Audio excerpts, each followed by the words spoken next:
I'm not stupid, I'm just blind, and please talk to me. And anybody who's blind knows that feeling. And you have to fight it all the time with doctors or anybody. You walk in, they talk to the other person like you're not there.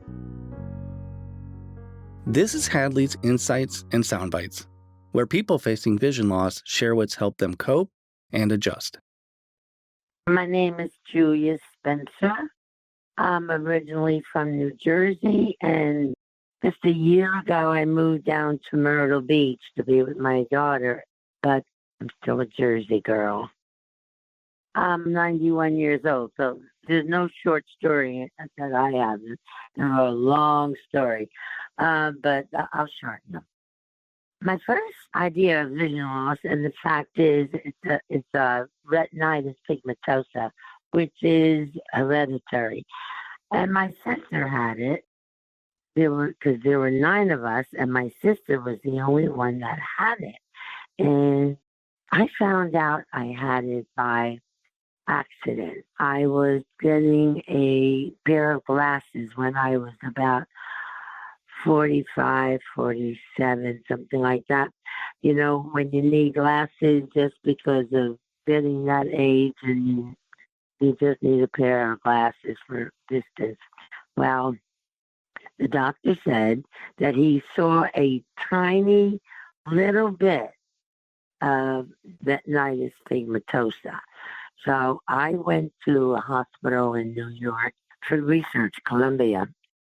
The doctors there, they said that my vision, my RP gene, was so small, so little for a woman 50 years of age that I would never go blind. So I believed him. Had no problems for years. Then, well, in 2002, I had a problem with my eyesight with cataracts, got them removed, and all of a sudden I couldn't see a little bit. And I was very upset, and my husband was worried about me driving, and I just kept telling him, I'm never going blind. I'm fine. I can drive. And I kept driving, and then all of a sudden, I started having a little problem at night. I couldn't see at night, so I stopped driving at night. And he kept saying, you're going to stop driving during the day, please. And I said, no, I'm not. I'm independent. And one day, I was sitting in a chair in the living room, and I called out to him, Ralph, and I thought he was in the bedroom, so I shouted, and I heard a voice say, I'm right here in front of you. My heart stopped. My biggest fear was to kill somebody. I said to him, if I was driving the car, I would have killed you. He said, I know. And that minute, I gave it up. I was just so frightened of killing someone. He said, don't worry about it, hon. We're a team. I'm here. I can take you wherever you want to go. And I said, it's not the same. And I didn't want to give up my car, but I had to. So I did.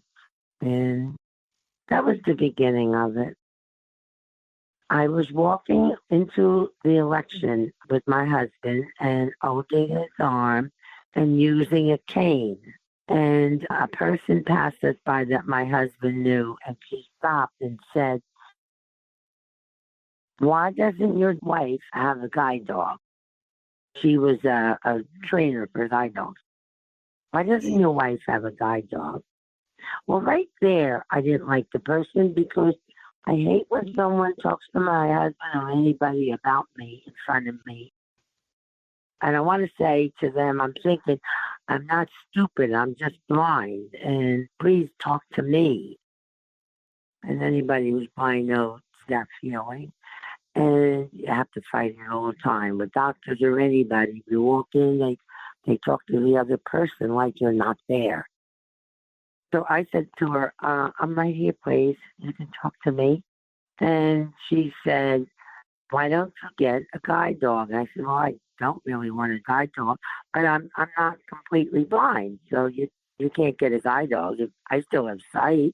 And she said, no, are you legally blind? I said, yes, I'm legally blind. So she said, okay, you can get a guide dog, and gave me a card. I got a guide dog. That was the best thing I ever did in my life. I'll tell you why.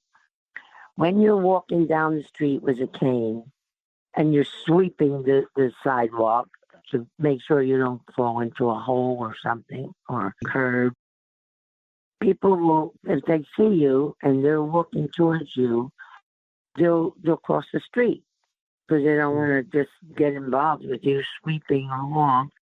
And they didn't realize I could see, and they'd cross the street.